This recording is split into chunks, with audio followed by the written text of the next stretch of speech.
Voice of Marwar Pali. Bharatiya Janata party द्वारा शनिवार को जारी की गई प्रत्याशियों की दूसरी सूची में पाली जिले की पाली विधानसभा से ज्ञानचंद पारख, जैतारण से अविनाश गहलोत, सोजत से शोभा चौहान, बाली से पुष्पेंद्र सिंह रानावत और सुमेरपुर से जोराराम कुंपावत को भाजपा प्रत्याशी घोषित किया है, जबकि मारवाड़ जंक्शन विधानसभा से प्रत्याशी की घोषणा इस सूची में नहीं की गई है। भारतीय जनता पार्टी ने आज दूसरी सूची जारी कर दी है, जिसमें पाली जिले की मारवाड़ जंक्शन विधानसभा सीट को छोड़कर शेष 5 विधानसभा सीटों पर पुराने चेहरों पर दांव खेला है। वहीं दूसरी ओर कांग्रेस ने भी 33 प्रत्याशियों की लिस्ट जारी की है, परंतु इसमें पाली जिले की किसी भी विधानसभा से प्रत्याशी घोषित नहीं किया है। भाजपा की आज जारी की गई दूसरी सूची में विधायक ज्ञानचंद पारख को पाली विधानसभा से छठी बार टिकट मिलने पर उनके समर्थकों ने उन्हें घर पर आकर बधाई दी और आतिशबाजी करने के साथ ही एक दूसरे का मुंह मीठा करवाकर एक दूसरे को बधाई दी।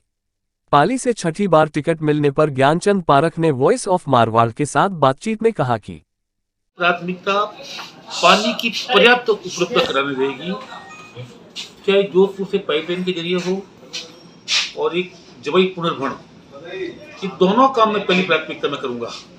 उसके साथ साथ जो प्रदूषण का समस्या का निवारण है, पहले भी काफी हद तक किया था, एक जनरल मजबूत कर रहा था और आने वाले सरकार में इस समस्या का समूल नाश हो जाए ताकि हमारे किसानों की जमीनें खराब नहीं हो और पाली की इंडस्ट्री भी लगातार चलती रहे। ये मेरी प्राथमिकता रहेगी। टिकट को लेकर इस बार कुछ संशय की स्थिति बनी हुई थी? नहीं, कोई संशय नहीं था, कहीं दूर दूर तक संशय नहीं था।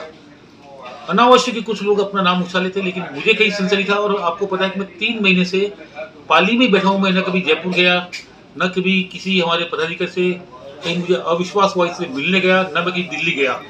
मैं लगातार जनता के बीच में और लगातार दौरे कर रहा हूँ, मैं जनता के काम कर रहा हूँ, क्योंकि मुझे पूरा विश्वास था कि मेरे काम को देखकर पार्टी मुझे मौका देगी। ये शुरू से भारतीय जनता पार्टी का प्रदेश और केंद्रीय नेतृत्व ने अपने स्तर पर जो सर्वे करवाया है, और उससे पहले भारतीय जनता पार्टी का केंद्रीय और जो प्रांतीय नेतृत्व है, उन्होंने इस पाली की जिस सीट को ए ग्रेडिशन में रखा है। और भारतीय जनता पार्टी ने हमेशा ए, बी, सी और डी ग्रेडिशन करके पूरे राजस्थान का जो सिनेरियो है टिकट देने का, उसके अंदर चयन किया है पाली को A+ में। और उनको ये मालूम है कि ये एक ऐसा MLA है जो 24 घंटे और में से 18 घंटा लगातार जनता की सेवा में तत्पर रहता है। और इनके कार्य को देखते हुए लगातार ये 5 बार जो जीत रहे हैं, इनके कार्य को और कार्य प्रणाली को और लोगों में जो इनके प्रति अटूट विश्वास है, उसके कारण भारतीय जनता पार्टी ने इनके ऊपर विश्वास कायम करते हुए पुनः इस चुनावी जंग में उतारा है।